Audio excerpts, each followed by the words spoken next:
akulah yang menciptakan hari, dan siapa yang membenci hari, maka dia telah membenciku. Jadi kita benci misalnya hari Jumat karena sial mulu, berarti kita telah membenci Allah sebagai pencipta hari. Begitu juga masalah perjodohan. Tetapi memang yang jelas ketika kita meyakini adanya kesialan, adanya keberuntuhan, karena di zaman jahiliyah juga ada hari-hari sial, mereka meyakini. Makanya ada istilah tiaroh. Tiaroh itu ketika seorang berdagang, dia melepaskan burung. Ini burung larinya kemana, dia harus ikut. Kalau di ke barat, dagangnya padahal ada di timur, dia harus ke barat dulu muter. Karena apa? Menghindari kesialan tadi. Assalamualaikum warahmatullahi wabarakatuh.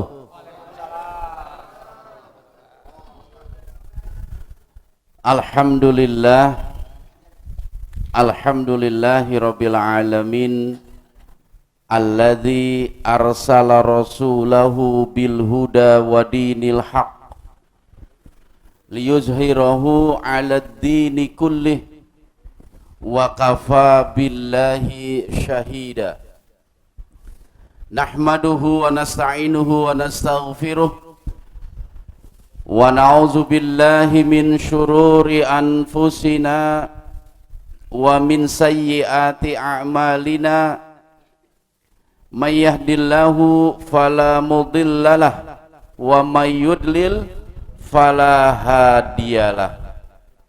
Ashhadu an la ilaha illallah wahdahu la syarikalah wa ashhadu anna Muhammadan abduhu wa rasuluhu la nabiyya ba'dah. Allahumma shalli wa sallim ala nabiyyina Muhammadin wa ala alihi wa sahbihi ajma'in, amma ba'd. Qala Allah ta'ala fi kitabihil aziz, a'udzu billahi minasyaitonir rajim, bismillahirrahmanirrahim. Ya ayyuhalladzina amanu haqqa tuqatih wa la tamutunna illa wa antum muslimun. Wa qala ta'ala aidan, laqad kana lakum fi rasulillahi uswatun hasanah. Wa qala an-nabiy sallallahu alaihi wasallam, innama bu'ithtu liutammima makarimal akhlaq. Shadaqallahul azim wa shadaqa rasulullahil karim. Yang saya hormati dan yang saya cintai Bapak Kepala Dinas Kebudayaan dan Pariwisata Kabupaten Banyuwangi beserta Bapak Sekretaris juga jajarannya. Tak lupa penghormatan saya juga kepada Dewan Kesenian Belambangan, anggota DPRD ya. Dewan Kesenian. Oh, Dewan Kesenian. Kepada ibu-ibu Dharma Wanita dan juga staf karyawan, apalagi disebutnya itu, serta jajaran semuanya. Yang syukur alhamdulillah, berkat rahmat Allah subhanahu wa ta'ala, kita pada pagi hari ini dapat berkumpul bersilaturahmi di satu tempat yang sederhana dalam rangka kita memperingati, mengenang kembali kelahiran baginda Rasulullah sallallahu alaihi wasallam. Dan yang terpenting adalah bagaimana kita semua dapat mengetahui dan mempelajari jejak-jejak Rasulullah sallallahu alaihi wasallam dalam menyebarkan agama Allah yang penuh dengan kedamaian ini. Oleh sebab itu, pujian kita, rasa syukur kita harus selalu kita persembahkan kehadirat Allah subhanahu wa ta'ala. Allah zat Tuhan yang maha kuasa atas segala sesuatu yang telah mengirimkan kepada manusia seorang nabi, seorang rasul yang menjadi penerang bagi sekalian alam. Kemudian salawat teriring salam tak lupa kita kirimkan kepada junjungan kita Nabi Allah Muhammad sallallahu alaihi wasallam sebagai uswatun hasanah, suri tauladan kita semua. Dan mudah-mudahan kita yang hadir di tempat ini semua dapat menjadi umat beliau sampai menjemput kita. Amin. Allahumma amin.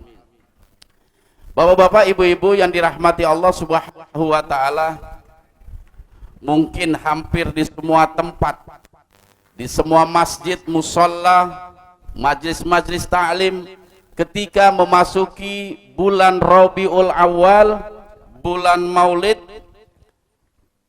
kita semua sebagai umat Islam senantiasa mengerjakan atau memperingati lahirnya baginda Rasulullah sallallahu alaihi wasallam. Rabiul Awal kita jadikan sebagai momentum dalam menumbuhkan cinta kita kepada baginda Rasulullah sallallahu alaihi wasallam. Dan itu semua tidak mungkin tercapai dan terwujud tanpa kita mengetahui dan mempelajari sejarah perjalanan hidup baginda Rasulullah sallallahu alaihi wasallam. Ini yang terpenting. Makanya ada beberapa ulama yang menganjurkan ketika kita memasuki bulan Rabiul Awal, dianjurkan untuk kembali membaca sirah nabawi, membaca kembali sejarah kelahiran, kehidupan serta perjuangan baginda Rasulullah sallallahu alaihi wasallam. Karena apa? Gak mungkin kita rasa cinta kita akan tumbuh kepada Rasul tanpa kita mengetahui dan mempelajari sejarah kehidupan baginda Rasulullah sallallahu alaihi wasallam. Bapak-bapak, ibu-ibu yang dirahmati Allah Subhanahu wa taala, inti dari Allah Subhanahu wa taala mengutus baginda Rasulullah sallallahu alaihi wasallam ke muka bumi tidak lain dan tidak bukan kecuali untuk menyempurnakan kemuliaan akhlak. Ini yang kita harus garis bawahi. Sebagaimana sabda beliau, innama bu'istu liutammima makarimal akhlak, dan tidaklah aku diutus ke muka bumi kecuali dalam rangka menyempurnakan kemuliaan akhlak. Yang jadi pertanyaan, apa sih yang dimaksud dengan akhlak itu sendiri? Kenapa Allah Subhanahu wa taala sampai mengutus seorang rasul hanya untuk menyempurnakan akhlak manusia? Ini menunjukkan betapa pentingnya akhlak di sisi Allah Subhanahu wa taala. Sehingga Allah mengutus Rasulullah Muhammad untuk menyempurnakan kemuliaan akhlak manusia. Yang dimaksud akhlak, kalau bahasa kita nih, bahasa orang Indonesia, itu mirip dengan istilah budi pekerti. Tingkah laku, tabiat, itu yang dimaksud dengan akhlak. Jadi 1600 abad yang lalu Allah Subhanahu wa taala mengutus Rasulullah Muhammad sallallahu alaihi wasallam ke kota Mekah dalam rangka menyempurnakan kemuliaan akhlak manusia pada waktu itu. Karena diketahui atau tidak, pada masa itu kota Mekah merupakan kota yang paling jahil sedunia, yang paling bobrok sedunia, sehingga Allah mengutus Rasul di tempat yang paling kotor, di tempat yang paling hina, agar kehinaan dan kekotoran itu berubah menjadi kemuliaan dan kebaikan. Ya. Dulu saya pernah ditanya, Abah, kenapa sih Allah dulu ngutus Rasulullah Muhammad di kota Mekah? Kenapa enggak di Pulau Madura? Kenapa mesti di Mekah? Jawabannya jelas, karena di belahan bumi manapun Mekah merupakan tempat yang paling hina. Sehingga Allah butuh seorang utusan untuk merubah kehinaan menjadi sebuah kemuliaan. Kenapa saya katakan Mekah adalah kota yang hina pada saat itu? Karena di sanalah terjadi sebuah kezoliman yang besar, yaitu penyembahan kepada selain Allah. Intinya itu seperti itu. Bagaimana masyarakat jahiliyah pada waktu itu menjadikan apapun yang ada di sekitar mereka sebagai Tuhan, sebagai tempat persembahan, sebagai tempat sandaran hidup, dan sebagai tempat mereka meminta. Padahal jelas Allah Azza wa Jalla adalah Tuhan yang maha kuasa atas segala sesuatu. Jamaah hadirin yang dirahmati Allah Subhanahu wa ta'ala, makanya para ulama membagi akhlak itu dalam kategori 3. Ini 3 merupakan unsur Rasulullah Shallallahu Alaihi Wasallam diutus. Jadi akhlak itu terbagi menjadi 3. Yang pertama adalah akhlak kepada Allah. Yang kedua akhlak kepada manusia. Dan yang ketiga akhlak kepada alam. Inilah yang menjadi misi utama Allah mengutus Rasulullah Shallallahu Alaihi Wasallam. Bagaimana Rasul mempunyai misi untuk menjelaskan, memberikan arahan-arahan tentang akhlak kepada Allah, akhlak kepada manusia, dan akhlak kepada alam. Dan ini semua menjadi inti dari ajaran Islam. Jadi insya Allah pada pertemuan kita pagi hari ini saya akan menjelaskan tentang ketiga rincian akhlak tadi.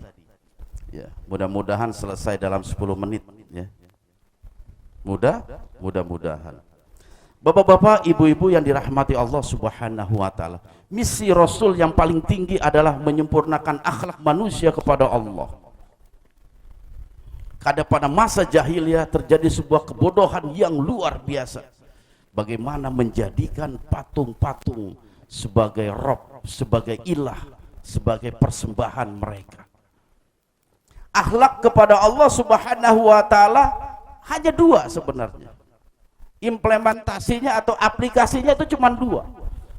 Bagaimana kita membangun akhlak kepada Allah sesuai dengan surah An-Naml ayat 39 yang berbunyi wa'budullaha wala tusyriku bihi syai'an. Intinya itu untuk membangun akhlak kita kepada Allah. Yang pertama wa'budullaha, sembahlah Allah, wala tusyriku bihi syai'an, dan jangan sekali-kali kalian menyekutukan Allah Subhanahu wa ta'ala. Inilah pondasi awal ketika Rasul berdakwah pertama kali di kota Madinah. Bagaimana Nabi Rasulullah Shallallahu Alaihi Wasallam mengajarkan ketauhidan kepada sahabatnya, memantapkan akidah mereka dan menancapkan pondasi-pondasi ketauhidan yang mana masyarakat pada waktu itu menyembah kepada selain Allah.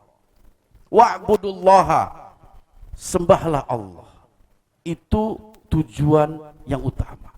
Bagaimana Rasul mengajarkan umat manusia pada saat itu untuk menyembah hanya pada Allah.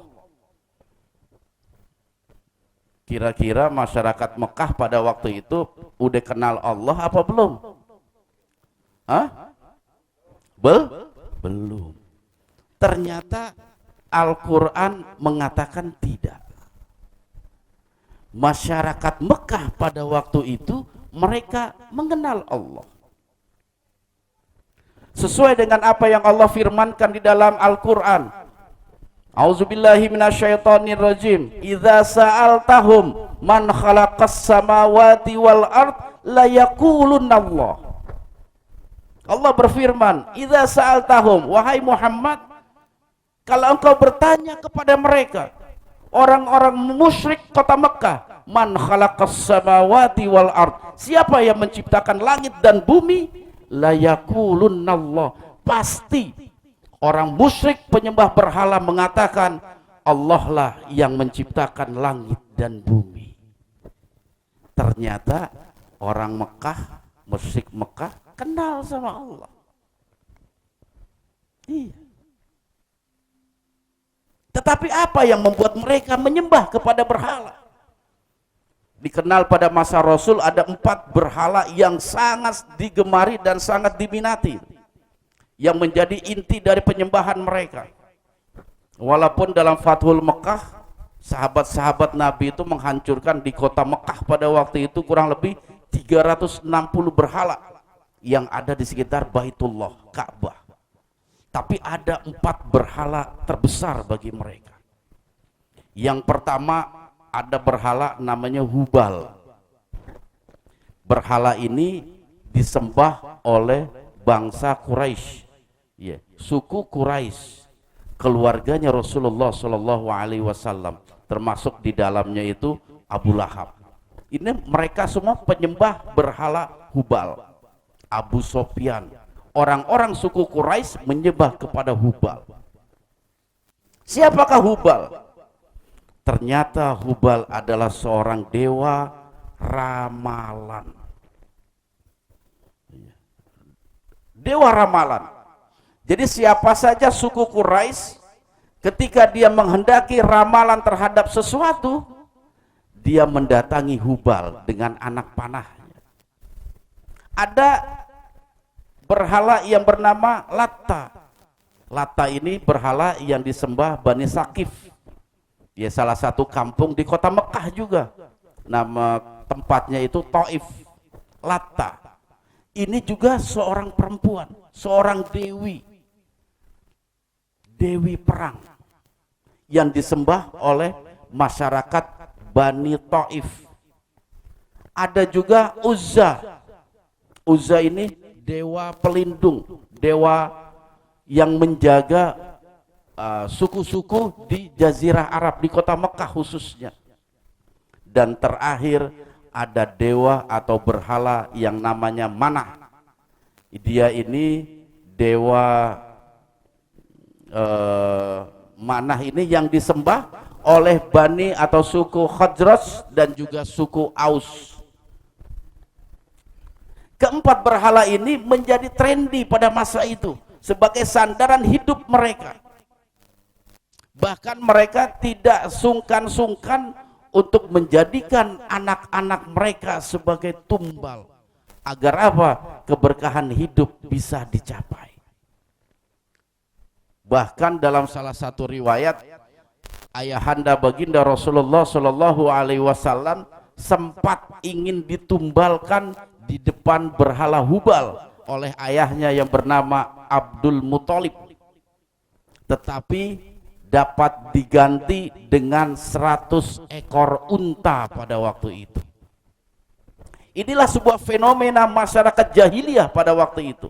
Bagaimana mereka menjadikan patung-patung dewa-dewa sebagai sesembahan, yang pada akhirnya baginda Rasulullah Shallallahu Alaihi Wasallam diutus untuk menyempurnakan akhlak mereka kepada Sang Pencipta.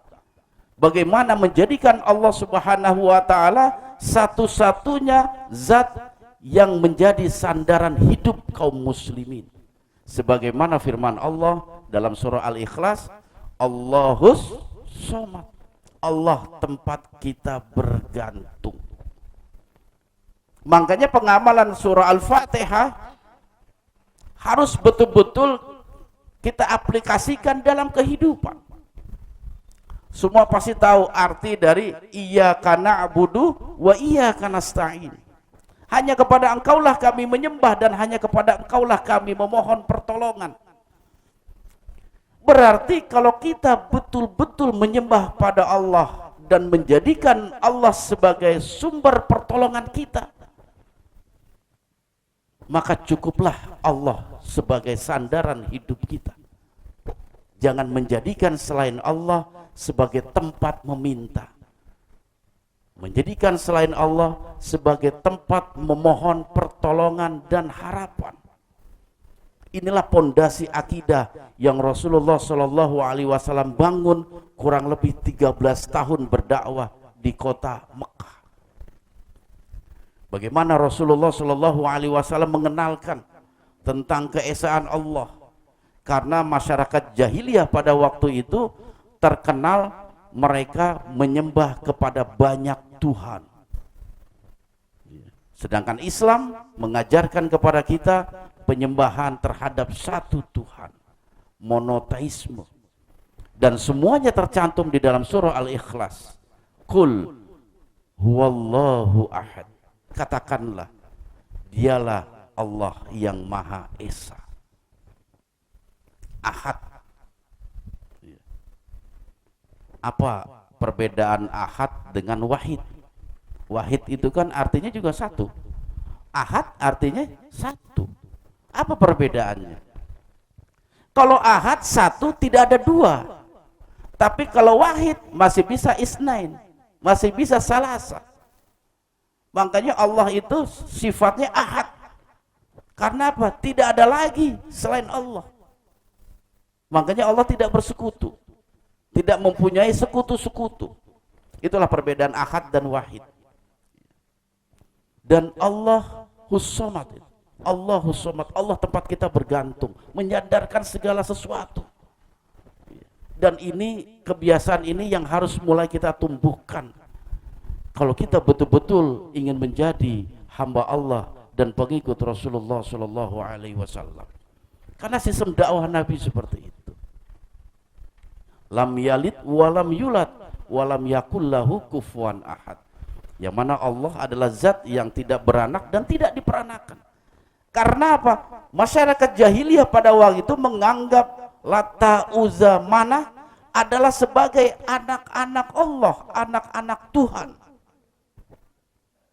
Disitulah menjadi alasan mereka kenapa mereka harus meminta dan menyembah kepada Lata, Uzza, Manat.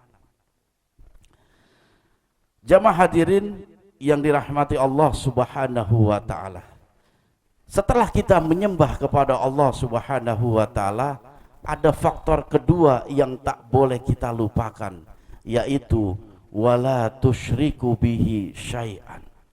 Dan jangan sekali-kali kalian menyekutukan Allah dengan sesuatu.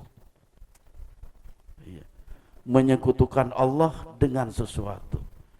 Agama kita mengajarkan perbuatan syirik adalah termasuk dosa besar. Bahkan di dalam Al-Quran di surah Luqman disebutkan bahwasanya dosa syirik merupakan kezoliman yang besar. Inna syirka la zulmun azim. Sesungguhnya syirik merupakan kezoliman yang azim. Azim itu besar benar. Saking besarnya nyebutnya sampai besar syirik. Dan kita harus waspada dan berhati-hati. Jangan sampai selama hidup kita melakukan tata cara atau perbuatan-perbuatan yang masuk kategori perbuatan syirik. Karena berat konsekuensinya di sisi Allah. Allah akan mengampuni dosa kalian, tapi Allah tidak akan mengampuni dosa syirik. Syirik merupakan kezoliman. Apa arti zolim? Zolim adalah meletakkan sesuatu yang bukan pada tempatnya, itu zolim. Jadi zolim itu lawannya adil. Kalau adil menempatkan sesuatu pada tempatnya, tetapi zolim menempatkan sesuatu bukan pada tempatnya. Ketika seseorang tidak menempatkan Allah sebagai Tuhan, sebagai sesembahan, maka secara otomatis orang tersebut telah menjadikan atau telah melakukan sebuah kezoliman. Apalagi yang dizolimi adalah Allah, maka kezoliman itu disebut kezoliman yang besar. Bapak-bapak, ibu-ibu yang dirahmati Allah, jadi ada dua misi akhlak, penyempurnaan akhlak kepada Allah. Yang pertama adalah wa'budullaha wa la tusyriku bihi syai'an. Ini yang harus kita pegang erat-erat. Itu yang dimaksud dengan akidah. Pegang erat-erat. Bagaimana kita sebagai hamba Allah menyembah hanya pada Allah, meminta hanya kepada Allah, memohon hanya kepada Allah. Dan gak usah khawatir, Allah itu dekat dengan kita. Ya. Allah itu sangat dekat. Di dalam surah Al-Baqarah Allah Subhanahu wa taala berfirman, "Idza sa'alta Idza sa'alaka ibadi anni fa inni qarib ujibu da'watad da'i idza da'an falyastajibuli wal yu'minu bi la'allakum turhamun. Ini satu ungkapan eksistensi Allah di hadapan manusia. Dan ini Allah keluarkan sebagai apa? Motivasi kita sebagai hambanya. Gak usah takut, gak usah khawatir. Makanya Allah berfirman kepada Rasulullah Shallallahu Alaihi Wasallam, idza sa'alaka ibadi, kata Allah, wahai Muhammad, ketika hamba-hambaku bertanya kepadamu, anni, tentang aku, maka katakanlah, fa inni qarib, aku ini dekat dengan mereka. Allah dekat dengan hambanya. Ujibu da'watad da'i idza da'an, yang aku pasti akan mengabulkan doa, permohonan, permintaan hamba-hambaku. Idza da'an, kalau mereka minta padaku. Iya, kuncinya apa? Minta pada Allah. Falyastajibuli, maka gapailah seruanku, kata Allah. Wal yu'minu bi, dan beriman kepadaku. La'allakum turhamun, semoga kalian semua mendapatkan rahmat dan kasih sayang. Allah telah mengkhabarkan kepada kita bahwasanya Allah sebagai zat yang kita sembah qarib, dekat dengan kita, dekat. Bahkan dalam salah satu hadis itu lebih dekat dengan urat daripada urat leher kita, dekat gitu. Dan selayaknya lah kita mintanya pada Allah, karena Allah dekat. Nggak perlu kita pergi jauh-jauh ke atas gunung, ke pinggir pantai. Allah dekat.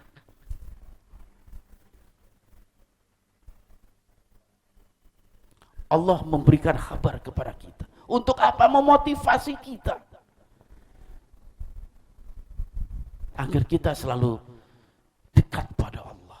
Dan nggak usah khawatir, Allah dekat sama kita. Apalagi ayat-ayat yang lain itu banyak bercerita tentang kedekatan Allah dengan kita. Innallaha ma'as-sabirin. Allah sesungguhnya Allah beserta orang-orang yang sabar. Lafaz ma'a itu dekat. Bahkan lebih dekat antara dua orang ini. Dekat. Makanya mari kita sama-sama menjadikan Allah sebagai sandaran kita. Tempat kita mohon pertolongan, perlindungan, tempat kita meminta keselamatan, kesembuhan, segala apapun permintaan, baik permintaan tentang dunia maupun permintaan tentang akhirat, boleh kita minta pada Allah. Minta kaya silahkan, minta jabatan naik silahkan, minta toko laris silahkan. Allah tidak membeda-bedakan selama permintaan kita bukan dalam rangka limaksiatillah, bukan dalam rangka maksiat pada Allah. Kita boleh minta semua. Bapak-bapak, ibu-ibu yang dirahmati Allah Subhanahu wa taala. Jadi misi utama Nabi adalah bagaimana Nabi menyempurnakan akhlak kepada Allah. Yang pada saat itu banyak manusia tidak menyembah pada Allah Subhanahu wa taala. Dan yang kedua, ini yang gak kalah penting, akhlak kepada sesama manusia. Kalau akhlak kepada Allah kita sering sebut dengan hablum minallah, kita jaga hubungan komunikasi kita kepada Allah. Yang gak kalah penting adalah hablum minannas, menjaga akhlak kepada sesama manusia. Menjaga akhlak kepada manusia terbagi menjadi dua. Hubungan kepada sama saudara muslim dan kepada non-muslim.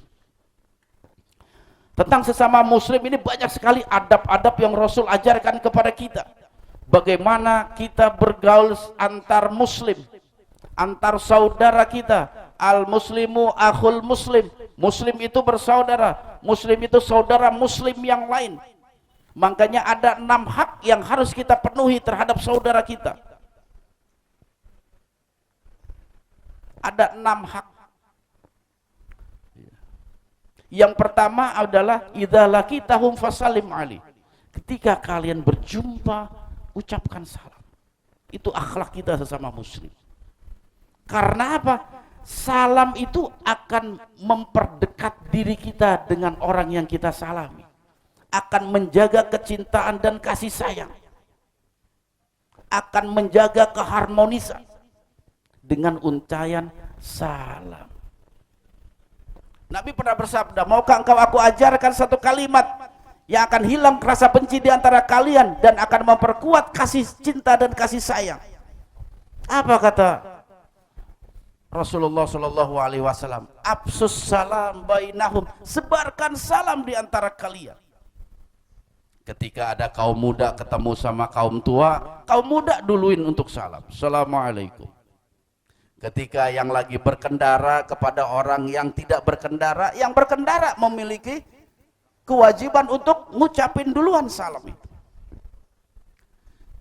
Kepada golongan yang sedikit, kepada golongan yang banyak, yang berjalan kepada yang duduk, itu adabnya seperti itu.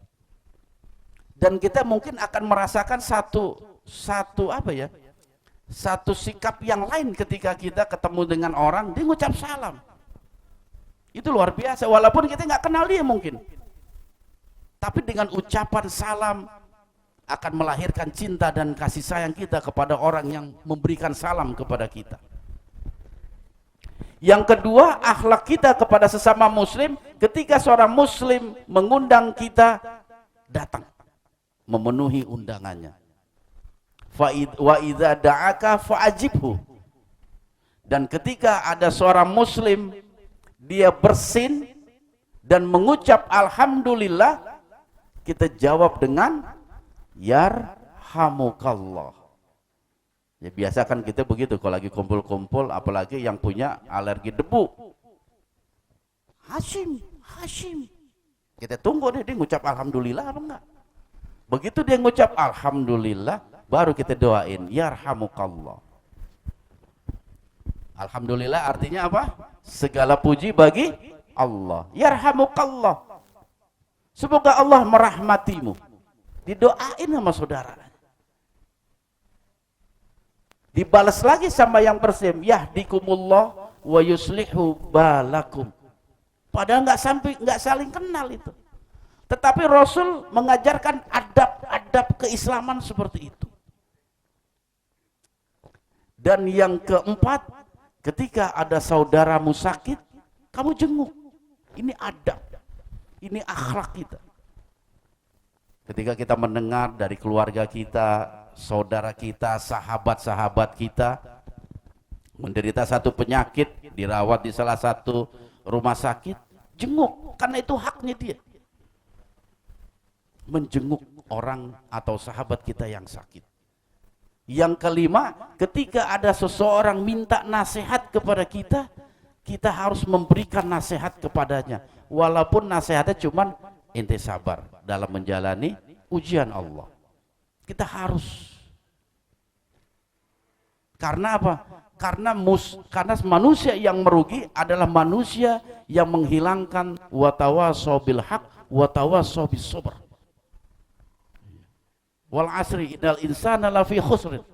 Sesungguhnya manusia betul-betul dalam keadaan kerugian kecuali orang yang beriman, beramal soleh, dan watawasau bil haq watawasau bis sabr.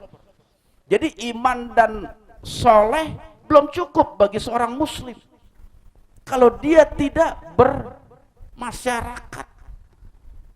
Sholat sendiri, puasa sendiri, haji sendiri, nggak mau keluarga diajak, bersosialisasi nggak mau, nggak termasuk dalam kategori muslim yang hakiki. Muslim yang hakiki adalah ketika kita memiliki kepedulian kepada sesama, memiliki kepekaan sosial. Ada saudara kita, sahabat kita, kawan kita sedang terpuruk, mengalami problematika, permasalahan hidup, dia minta bimbingan, nasehatin, kita ngasih nasihat, karena itu haknya dia yang harus kita penuhi. Dan yang terakhir, ketika ada saudara kita meninggal dunia, kita mengiringi jenazahnya sampai ke pekuburan. Itu adab kita kepada seorang muslim. Dan yang paling penting adalah bagaimana kita menjaga muslim itu terasa aman terhadap lisan dan tingkah laku kita. Ini yang paling utama. Adab kita kepada sesama muslim. Bagaimana kita menjaga lisan kita kepada saudara kita. Karena apa? Lisannya terkadang yang suka bocor. Iya. Yang suka keceplosan, yang kadang suka nggak sadar. Kita mengatakan sesuatu yang buruk kepada saudara kita, akhirnya timbullah fitnah, timbul pergesekan. Dari situ timbullah perseteruan, permusuhan. Wah. Padahal Rasulullah Shallallahu Alaihi Wasallam pernah mengingatkan kepada kita, man kana yu'minu billahi wal yaumil akhir, falyakul khairan aw yasmut. Barang siapa yang beriman pada Allah dan hari akhir, maka berkatalah dengan perkataan yang baik atau dia diam. Saudara-saudara kaum muslimin yang dirahmati Allah Subhanahu wa taala. Yang enggak kalah pentingnya juga ini tentang adab menjaga hubungan antar manusia adalah adab kita kepada non muslim. Ini harus kita jaga. Toleransi kalau bahasa sekarang. Jangan sampai non-muslim merasa tidak aman dengan kehadiran kita. Manusia yang baik adalah manusia yang dapat memberikan manfaat kepada manusia yang lain. Dan itu Rasul menggunakan kata-kata an-nas. Khairun nas anfa'uhum linnas. Jadi siapa saja kita, seorang muslim, ketika ada seseorang yang merasa tidak aman dengan kehadiran kita, nah ini harus dipertanyakan adab kita. Seorang muslim seharusnya memiliki jiwa rahmatan lil alamin kepada semua alam, baik muslim ataupun non muslim. Kalau kita pernah membaca sejarah perjalanan hidup baginda Rasulullah Shallallahu Alaihi Wasallam, pasti kita terkagum-kagum dengan akhlak beliau. Di kota Mekah ada seorang pengemis bangsa Yahudi. Dia belum muslim. Rasul tiap hari ngasih makan dan nyuapin pengemis itu. Dan kebetulan pengemis itu tunanetra, dia nggak bisa ngelihat. Dan setiap Nabi menyuapi pengemis itu dengan makanan kurma dan lain sebagainya, pengemis itu selalu mengatakan Muhammad itu kurang ajar, dia itu tukang sihir, dia itu telah mengacaukan kota Mekah. Padahal orang yang nyuapin adalah Rasulullah Shallallahu Alaihi Wasallam. Tapi apa yang dilakuin Nabi? Kalau kita mungkin udah ditabok aja. Tidak, Rasul tetap nyuapin terus. Sampai satu ketika pengemis tadi disuapin oleh Abu Bakar As-Siddiq sebagai sahabat mulia Rasulullah Shallallahu Alaihi Wasallam. Karena Abu Bakar ini sahabat Nabi yang selalu ingin mencontoh apa yang dilakukan Nabi. Jadi dia juga ingin ikut menyuapi pengemis.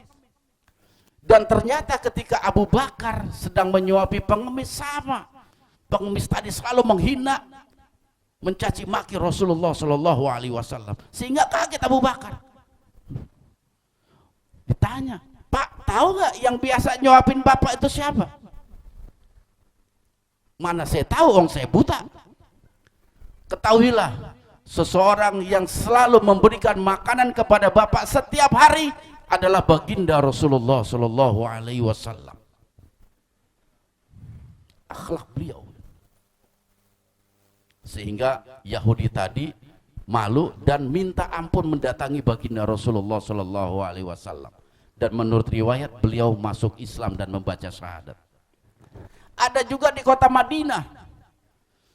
Setiap Nabi melewati sudut-sudut Madinah, ada seorang Yahudi yang selalu nimpukin Nabi. Oi, jangan lewat sini, oi. Karena memang di Madinah itu terdapat kampung-kampung Yahudi. Ada Bani Mustalik, ada Bani Nadir yang hidup bersama Rasul di kota Madinah pada waktu itu. Dia sering nimpukin Nabi. Ketika Nabi selalu lewat situ, pasti ditimpuk. Untuk diusir, jangan lewat sini. Satu ketika Nabi lewat, orang itu nggak ada yang nimpuk. Kaget Nabi loh, mana nih? Biasanya ada yang nimpuk, kok nggak ada yang nimpuk? Sehingga Nabi nanya sama orang di situ, mas, lihat nggak orang yang suka nimpuk saya atau si A? Kenapa dia nggak nimpuk hari ini? Wahai Muhammad, orang itu lagi sakit. Kaget Nabi, di mana rumahnya? Diunjukilah rumah orang yang sering nimpukin Nabi. Begitu Nabi masuk, dia kaget. Waduh, sambil bercucuran air mata, dia bilang, wahai Muhammad, engkau adalah manusia pertama yang menjenguk saya ketika saya sakit. Teman-teman saya lupa, sahabat saya lupa, tapi engkau orang yang aku benci dan aku zolimi, menjadi orang yang pertama masuk ke rumahku dan menjenguk aku ketika aku sakit. Baca syahadat akhir. Itulah diantara akhlak baginda Rasulullah SAW kepada non-muslim. Jangan sekali-kali mereka merasa tidak aman di tengah kehidupan kaum muslimin. Kita harus hindari itu. Bahkan kita harus menebarkan cinta dan kasih sayang kepada mereka. Yang mudah-mudahan dengan cinta kasih sayang kita kepada mereka membuat mereka tertarik dan ingin menyembah kepada Allah Subhanahu wa Ta'ala.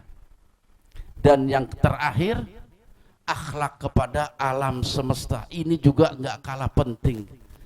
Kita manusia sebagai khalifah, sebagai pemelihara bumi, harus betul-betul menjaga alam. Jangan sampai alam dieksploitasi besar-besaran, sehingga alam kalau marah, siapa yang mampu untuk membendung alam tersebut? Hujan, longsor, gunung meletus. Itu karena apa? Ulah manusia.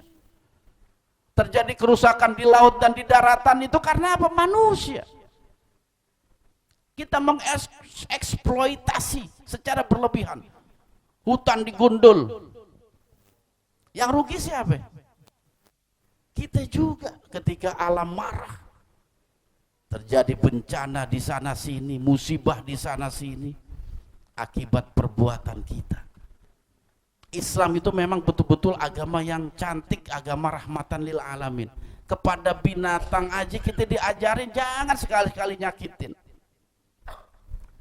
Rasul pernah bersabda, ada seorang wanita yang masuk neraka karena seekor kucing. Sahabat nanya, loh kok bisa masuk neraka karena kucing? Kata Nabi apa? Wanita tersebut telah menyiksa kucing, ngurung kucing, sampai kucing itu mati, tidak diberi makan, didiemin aja sampai kucing itu mati. Neraka tempatnya. Makanya kita ketika punya peliharaan binatang harus dijaga, harus dirawat, jangan sekali-kali disakiti, karena ancaman ini luar biasa. Siapa saja yang punya peliharaan dan menyiksa peliharaannya bahkan sampai kematian, merupakan satu perbuatan yang tercela dalam ajaran Islam. Bahkan kita nih ketika ingin menyembelih binatang, baik kambing, kerbau ataupun sapi, kita ditekankan itu pisau harus tajam dan tempat yang kita sayat harus leher. Jadi nggak boleh kita nyembelih sapi kakinya yang kita potong, nggak boleh, bangke namanya. Tapi leher. Kenapa harus leher? Karena ini tempat yang mempercepat hewan itu mati. Kan ada tuh di negara-negara lain buat matiin binatang ditusuk jelek. Ada yang langsung dikukus, dimasukin ke air panas, megap-megap itu binatang. Islam tidak mengajarkan seperti itu. Islam mengajarkan kearifan. Bahkan kepada hewan yang kadang kita suka hinakan atau kecilkan, kita harus memiliki adab.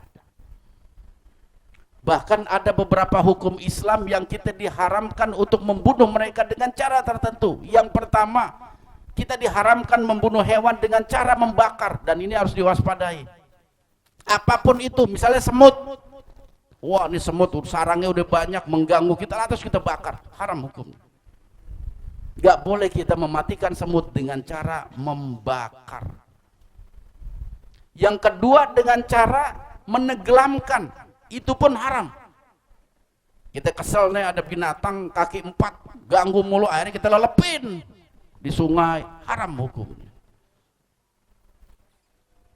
Makanya sebaik-baik ketika kita membunuh hewan adalah dengan satu tepukan.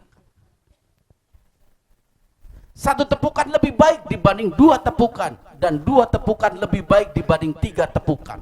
Artinya apa? Kalau kita ingin membunuh hewan-hewan yang memang boleh kita bunuh, diantaranya hewan pengganggu ya, itu harus dengan sekali sayatan dia mati. Adabnya seperti itu. Seperti contoh, ada ular yang ganggu rumah kita di ladang, masuk ke dalam rumah, kita pengen bunuh, itu harus dengan 1 kali tebas, itu lebih baik. Iya, langsung aja dipotong atau di tulangnya diremukkan. Biasanya ahli ular itu diremukkan, kan dia langsung mati, nggak ada penyiksaan. Jangan buntutnya dulu dipotong, itu ularnya masih hidup, dibuntutnya lagi. Jadi kita harus secepat mungkin membunuh binatang yang mengganggu kita. Ya, ada hewan-hewan yang mengganggu. Biasa kalau di rumah juga tikus juga sama tuh. Dulu itu zaman saya kecil itu masih banyak orang bikin perangkap tikus, begitu dapat disiram air panas. Nggak boleh nyiksa kayak begitu. Ini kan sering begitu, disiram air panas sampai menggigil kedinginan itu tikus. Kedinginan, kepanasan. Itu siksaan yang harus kita hindari. Begitulah Islam mengajarkan kepada kita adab-adab tadi. Dan semuanya sebenarnya adab-adab tadi terfilosofi dengan endok-endokan yang sebagai tradisi kita. Saya juga kaget ketika kemarin datang ke Banyuwangi, kebetulan saya datang juga pas Maulid kemarin, kok ada tradisi endok-endokan ya? Yang mana tradisi itu sama dengan tradisi yang saya pernah datang di Banten dan di Lampung. Kalau di sana namanya kembang telur. Dan mirip seperti ini nih. Ada pegangannya, dan kita biasa kalau di sana itu sebelum acara Maulid, ceramah Maulid malam misalnya, itu ba'da zuhur kita arak-arakan keliling kampung. Wah, udah lomba hiasan tuh, ada yang bikin apa namanya hiasan lah, ada apa namanya onta, ada Ka'bah, wah di lomba. Dan kita bawa ginian nih, masyarakat dikasih ke masyarakat yang lewat, dan nggak mengenal agama itu, siapapun kita kasih. Karena apa? Di Lampung juga banyak Bali di Lampung. Kita biasa, istilahnya mereka bantu acara kita, kita bantu acara mereka, dan kita kasih nggak pandang bulu itu. Kita kasih semua. Begitu juga ketika acara malam, Ustadz datang, tamu-tamu datang, juga dikasih kembang telur sama. Nah, tinggal kita mentafsirkan, memfilosofikan kenapa leluhur kita membuat tradisi seperti ini. Ada makna yang tersirat tentang makna telur. Nah, itu tugasnya nanti Dinas Kebudayaan, itu bukan tugas saya. Ada divisinya ya. Itu pasti mengandung hikmah atau filosofi, saya yakin. Karena begitulah leluhur kita mengajarkan generasi di bawahnya. Mereka enggak text to text kayak kita, ngajarin oh begini-begini, mereka enggak. Tetapi dengan simbol-simbol, dengan ilustrasi-ilustrasi, dan kita sebagai generasi di bawahnya harus cerdas dalam menerima pelajaran dari mereka. Ya. Dan tradisi ini harus kita pertahankan ini sebagai wadah kita sosial, toleransi dan lain sebagainya. Karena ini sangat-sangat bermanfaat bagi syiar Islam, bahwa Islam pun rahmatan lil alamin. Jadi kita mengenalkan Islam bukan sebagai Islam yang ekstrim, yang menakutkan, apa-apa bunuh, apa-apa ngebom, bukan Islam seperti itu. Tetapi bagaimana kita mencontoh baginda Rasulullah Shallallahu Alaihi Wasallam yang memiliki kasih sayang kepada saudara-saudaranya dan kelembutan hati kepada agama-agama lain seperti itu. Inilah 3 akhlak yang menjadi pondasi utama Rasulullah Shallallahu Alaihi Wasallam diutus di kota Mekah, yang mudah-mudahan ketiga pondasi ini kita lanjutkan. Ada pada diri kita dan kita aplikasikan dalam kehidupan kita. Apapun status kita. Baik kita seorang pedagang, baik kita seorang karyawan, kita seorang pegawai. Kita aplikasikan dalam lingkungan kita. Yang mudah-mudahan ketika kita mengamalkan dan menjaga ketiga akhlak tadi, Allah mengangkat derajat kita sebagai hambanya yang mulia, sebagai penerus warisan Rasulullah Sallallahu Alaihi Wasallam. Bapak-bapak, ibu-ibu yang dirahmati Allah Subhanahu Wa Taala, mungkin itu saja tausiah singkat ya, paling 15 menit ya. Iya, 15 menit. 1 jam, masya Allah. Mudah-mudahan bisa membawa manfaat khususnya buat saya pribadi. Untuk sama-sama kita mendekatkan diri kepada Allah Subhanahu Wa Taala. Kita mempelajari sejarah sirah nabawiyah yang di dalamnya itu sangat-sangat luhur budi pekertinya sebagai bekal kita hidup di tengah masyarakat. Mudah-mudahan Allah Subhanahu Wa Taala menjadikan kita sebagai hambanya yang soleh dan menjadikan kita tetap menjadi pengikut dan umat baginda Rasulullah Sallallahu Alaihi Wasallam.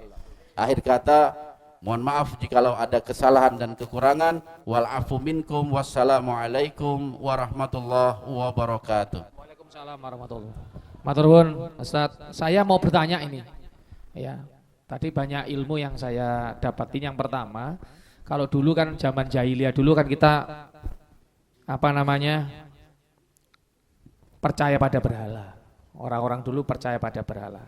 Kalau zaman sekarang itu si milenial itu percaya pada bintang, percaya pada itu. Anak saya namanya Antin tuh kemarin dilamar orang, bintangnya apa? Oh gak jodoh, gak cocok. Itu termasuk gak salah satu percaya begitu. Membaca iki Aquarius gak cocok ambek Scorpio misalnya begitu. Percayalah, kita kan mempercaya itu percaya gak sama gak di zaman jahiliyah itu. Kalau zaman modern itu begitu, Ustaz. Ini kan anak-anak ini suka begitu ini. Makanya itu kemarin sudah enggak usah percayain apapun apa bintangnya, yang penting kamu bintang kehidupan gitu aja ya Tin ya. Cepat nikah Tin ya. Amin. Ya Wit, ngono Wit ya. Ya dorong itu ya. Biar cepat satu-satunya yang belum menikah itu. Betul. Masya Allah. Kalau lulus saya selama di sini sudah tugas saya sudah selesai Pak Ustaz. Iya. Mulai kurus saya gemukkan, saya nikahkan di sini semua. Yang kedua Ustadz, saya baru paham bahwa memperlakukan Islam itu memperlakukan membunuh hewan pun kan itu ada caranya ternyata. Saya tadi melihat kalau kita ada semut disiram banyu panas, ternyata kan tidak boleh adabnya. Saya juga menjadi saya sih mbisi Pak Sek. Kucing saya itu Cio itu kalau matiin cecek itu juga dipotong-potong, dibuat mainan. Saya pusing juga ini gimana caranya ya. Ya Bu Evi beritahu Ciu ini kalau nangkep cecek buntutnya dulu gak dimakan, dibuat mainan. Sampai waduh ini gimana cara memberitahu Ciu ini, kan repot juga ini. Hah? Gimana Pak? Dosa Ciu ini. Masalahnya kita nih takut juga sama cecek gitu loh. Mau deketin cecek takut juga. Dia buat mainan dan sebagainya. Jadi ternyata ini banyak teman-teman. Saya tadi baru lihat Ustadz sampai ini tadi ada semut juga, ternyata nggak boleh kita langsung membunuhnya. Teman-teman ini pembelajaran buat kita semua. Ini kita akan sering ya membersihkan membersihkan halaman nih Pak Sek, nemu barang-barang yang seperti itu saenake kadang kita. Pokoknya gimana semprot di baygon di apa, ternyata ada tata caranya. Ya, ada tata caranya. Nanti ini bagian kita untuk lebih berhati-hati. Sopo ngerti kok ning akhirat? Nanti kita tanya Ustadz, ditakoni enggak? Ya kan, ditakoni enggak? Pak Darmanto, piye caramu mateni ulo pas wingi kok? Nah, misalnya begitu. Silakan Pak Ustadz, dua item ini. Kita percaya pada bintang, ya. Yang zaman sekarang itu sama enggak pada saat kita percaya pada berhala? Iya. Dan yang kedua tadi, apa ada pertanyaan kalau kita membunuh sesuatu binatang yang tidak pada adabnya nanti di akhirat itu? Oke, ini pertanyaan sangat bagus. Dan mungkin mewakili ya, bapak-bapak, ibu-ibu yang juga memang belum tahu tentang itu. Jadi percaya dengan hari sial, hari naas itu bukan dalam syariat Islam. Ini harus perhatikan. Ya, kita mempercayai ada hari sial, ada hari naas, itu di luar dari syariat Islam. Bu Endang, ini Bu Endang Pak Is, malam Jumat itu Pak, harinya sialnya dia Pak. Enggak ada hari sial. Jadi Makanya kalau kita begini. keluar dinas tuh malam Jumat kok sial terus sampai dia percaya jangan keluar hari malam Itu Jumat. bisa terjadi karena memang diyakini, akhirnya terjadi. Karena begini, ada hadis qudsi yang berbunyi, akulah yang menciptakan hari, dan siapa yang membenci hari, maka dia telah membenciku. Jadi kita benci misalnya hari Jumat karena sial mulu, berarti kita telah membenci Allah sebagai pencipta hari. Begitu juga masalah perjodohan. Iya, kita wah ini ada istilahnya kalau dinikahkan dua, ini kakinya cuma 3, jadi nggak mungkin diri, pasti bengkok gitu loh. Jadi dicari yang kakinya 4, wah banyaklah istilah-istilah seperti itu. Tetapi memang yang jelas ketika kita meyakini adanya kesialan, adanya keberuntuhan, karena di zaman jahiliyah juga ada hari-hari sial, mereka meyakini. Makanya ada istilah tiaroh. Tiaroh itu ketika seorang berdagang, dia melepaskan burung. Ini burung larinya kemana, dia harus ikut. Kalau di ke barat, dagangnya padahal ada di timur, dia harus ke barat dulu muter.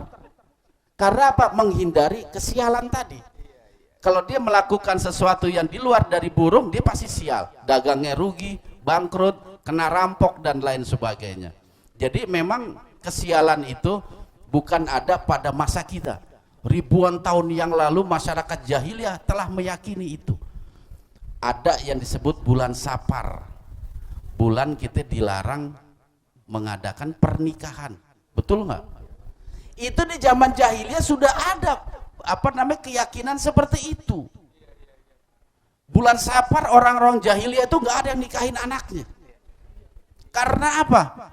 Tahu nggak penyebabnya? Mereka menghindari bulan Safar. Karena ontak itu nggak mau kawin di bulan Safar. Makanya daripada dia nggak punya keturunan, anaknya nikah, hindari bulan Safar. Jadi mirip ontak ya. Jadi ketika kita menghadapi sesuatu tadi, Allahus Somad, Allah tempat kita bersandar, atau wa ila rabbika farghab, dan hanya kepada Tuhanmu lah kamu berharap. Keselamatan minta pada Allah. Sebelum kita berangkat baca bismillahi tawakkaltu 'alallah la haula wala quwata illa billah. Atau ditambah lagi bismillahirrahmanirrahim la yadurru ma'asmi syai'un fil ardi wala fis sama wa huwas samiul alim. Sehingga nggak ada yang namanya hidup kita itu penuh kesialan, itu nggak ada. Makanya keyakinan ini harus kita pegang teguh bahwa Allah lah pemilik segala sesuatu. Tidak ada satupun yang daun yang jatuh di pohon di dalam hutan yang lebat kecuali Allah Maha tahu. Allah tahu. Dan Allah perintahkan itu. Dan yang kedua nih yang menarik, masalah pembunuhan. Kayak serem bener ngomong pembunuhan. Ada hadis qudsi berbunyi seperti ini. Rasulullah Shallallahu Alaihi Wasallam pernah bersabda, dahulu ada seorang nabi yang diganggu satu ekor semut. Lalu nabi tersebut membakar sarang semut, dan Allah berfirman, kenapa engkau tidak membunuh semut yang mengganggumu? Kenapa engkau malah membunuh makhluk-makhluk yang senantiasa bertasbih pada Allah? Artinya kalau dosanya cuma satu semut, udah satu semut aja. Jangan kita dendam, di mana sarangnya nih? Dicari. Cukup satu. Nyamuk juga boleh. Nggak bisa bedain, mirip semua. Jadi artinya apa? Memang ketika kita membunuh binatang itu harus dengan tata cara, nggak boleh sembarang, kecuali hama ya. Binatang itu betul-betul udah menjadi hama dan kita bisa basmi sampai ke sarang-sarangnya. Misalnya tikus di sawah, itu jangan kita rondain aja, kalau ada tikus masuk baru kita yang ketok itu, sarangnya kita diemin. Nah, itu nggak bisa juga seperti itu. Kapan selesainya begitu? Iya. Jadi kecuali hama. Kalau hama kita boleh membasmi semua. Dan ingat, dalam pembasmian tetap harus ada adab yang tidak ada unsur penyiksaan. Standarnya itu. Lantas bagaimana dengan kasus kucing yang mainin cicak? Nah, hukum ini nggak terkena dalam dunia kucing. Jadi nggak apa-apa, aman. Bukan. Iya. Hablum minal binatang itu mereka berdua. Iya. Tapi enggak, kalau binatang nggak terkena hukum gitu. Cuman mereka memang dalam satu riwayat terkena hukum kisos saja antara dua binatang itu. Kalau ada kucing ngebunuh cicak, nanti di akhirat cicak yang ngebunuh kucing sebagai hukum kisos seperti itu. Iya. Jadi nggak ada apa namanya hukumnya itu beda antara binatang dengan kucing. Yang penting memang apa ya, kalau memang bisa dihindari dan kita matikan secara langsung, matikan secara langsung biar tidak ada unsur penyiksaan. Misalnya ketika dimainin sama kucing kita hina, kita aja injek atau apalah begitu yang kita bisa bunuh secara cepat seperti itu. Karena apalagi membunuh cicak ya, itu pahalanya beda dengan 1 tepukan, 2 tepukan, 3 tepukan. Itu berbeda pahalanya. Sebegitu. Ya. Mungkin ada yang ditanyakan? Nambahi. Oh, kalau nambahi, Ustadz tadi belum sempurna ditambahi Sandra. Monggo Pak Ustadz. Waalaikumsalam. Yang kiri Rendra. Ya.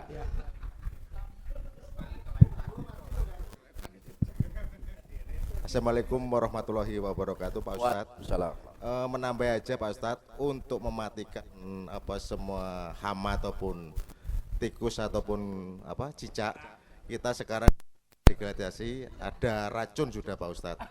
Nah itu aja, untuk tambah aja itu aja. Untuk menghilangkan tadi Pak Kadis kan tidak berani mematikan. Nah itu. Kalau diracun gimana? Oke. Oke, kalau diracun tentu kita melihat kepada dosis ya. Dosisnya itu jangan sampai ada unsur penyiksaan. Dikasihnya irit bener itu. Jadi udah 1 hari baru meninggal. Jadi kalau bisa sesuai anjuran racun tersebut, biasanya hitungan jam aja makhluk udah mati. Jadi boleh kita menggunakan segala sesuatu, perangkap misalnya atau lem. Lem, begitu kena lem baru kita langsung bunuh. Biasanya memisahkan antara kepala dengan leher. Atau diracun juga itu kalau nggak salah antara 2 sampai 3 jam dia mati. Itu juga hal-hal yang dibolehkan selama yang kita racun adalah binatang pengganggu seperti itu. Ya Indra, yang boleh diracun binatang pengganggu, nggak boleh temennya. Ya ingat. Di sini harus tegas Pak. Iya, Ya, kalau enggak kadang salah makna biasa. Betul. Kita ngomong A jadi B kalau dengan Pak Sandra itu. Yang lain mungkin, mumpung ada Pak Ustadz ini, silakan. Cukup baik. Matur nuwun Pak Ustadz, mungkin langsung Pak Ustadz doa, ditutup dengan doa sekalian atau Pak Haji Bauci. Monggo Ustadz. Oke. Baiklah hadirin hadirat yang dirahmati Allah Subhanahu wa taala, dengan suasana yang penuh hikmah ini, marilah di ujung acara ini kita mengkhusyukkan hati kita, kita tundukkan wajah kita, kita berdoa kepada Allah Subhanahu wa taala. Mudah-mudahan Allah senantiasa mendengar dan mengabulkan doa kita. Ala hazihin niyah wa ala likulli niyatin sholihah. Al-Fatihah. A'udzubillahi minasyaitonir rajim. Bismillahirrahmanirrahim. Alhamdulillahirabbil alamin arrahmanir rahim maliki yaumiddin. Iyyaka na'budu wa iyyaka nasta'in ihdinas siratal mustaqim siratal ladzina an'amta 'alaihim ghairil maghdubi 'alaihim waladdallin amin. Nastaghfirullahalazim alhamdulillahirabbil alamin hamdan syakirin hamdan na'imin hamdan yuafi ni'amahu wa yukafi'u mazida. Ya Rabbana lakal hamdu kama yanbaghi lijjalali wajhikal karimi wa 'azimi sultanik. Allahumma salli wa sallim ala nabiyyina Muhammadin wa ala alihi wa sahbihi ajma'in. Ya Allah ya Rabb, zat yang maha pengasih lagi maha penyayang, kami di sini berkumpul di tempat ini ya Allah dalam rangka memperingati kelahiran utusanmu Rasulullah Muhammad sallallahu alaihi wasallam. Ya Allah, teguhkanlah iman kami di jalanmu yang lurus, jalan yang engkau ridhoi, dan jadikanlah kami semua sebagai pengikut Rasulmu Rasulullah sallallahu alaihi wasallam yang senantiasa kami mencontoh dan bersuri tauladan kepadanya. Ya Allah ya Rabb, berikanlah kami kemampuan untuk senantiasa menghidupkan sunnah-sunnah yang telah Rasulullah ajarkan kepada kami. Berikanlah kami kemampuan ya Allah untuk mengikuti jejak beliau apa-apa yang beliau ajarkan kepada kami, dan berikanlah di hati kami kecintaan kepada baginda Rasulullah sallallahu alaihi wasallam. Ya Allah ya Rabb, kami sadar kami adalah hamba-Mu yang penuh dengan dosa. Kami senantiasa melakukan kesalahan kepadamu ya Allah.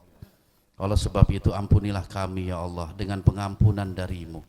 Karena kami sadar dan kami yakini Engkaulah zat yang maha pengasih, lagi maha mengampunkan dosa-dosa hamba-hamba-Mu. Ya Allah, ampunilah juga dosa kedua orang tua kami, saudara-saudara kami, kawan-kawan kami, kaum muslimin dan muslimat, orang-orang beriman, baik laki-laki maupun perempuan, baik mereka masih hidup maupun yang sudah tiada. Kami semua tunduk patuh kepadamu ya Allah. Namun kami sadar hati kami kadang suka lalai, lisan kami kadang suka berlebihan, dan tingkah laku kami tidak mencerminkan sebagai hamba-Mu. Kami memohon bimbingan-Mu ya Allah. Tunjukilah kami semua menuju jalan-Mu yang lurus, jalan yang Engkau ridhoi, sebagaimana yang telah ditempuh oleh hamba-hamba-Mu yang soleh, yang hidup sebelum kami. Maka ikutilah kami dengan mereka. Ya Allah ya Tuhan kami, berikanlah kedamaian dan kerukunan bagi kami yang hidup di tengah-tengah masyarakat. Kumpulkanlah kami dengan orang-orang yang baik, dan satukanlah hati kami dalam cinta dan kasih sayang. Ya Allah, berikanlah kemudahan kepada kami dalam mengemban amanah dari-Mu, dalam mengemban khalifah yang kami senantiasa harus menjaga kemakmuran bumi, kedamaian bumi, dan ketentraman makhluk-makhluk yang ada di muka bumi ini. Ya Allah, curahkanlah rahmat dan kasih sayang-Mu kepada kami. Rabbana zolamna anfusana wa ilan taghfir lana wa tarhamna lanakunanna minal khasirin. Rabbana taqabbal minna innaka antas samiul alim wa tub alaina innaka antat tawwabur rahim. Rabbana atina fid dunya hasanah wa fil akhirati hasanah wa qina azaban nar. Subhanaka rabbika rabbil izzati amma yasifun. Wassalamun alal mursalin walhamdulillahi rabbil alamin.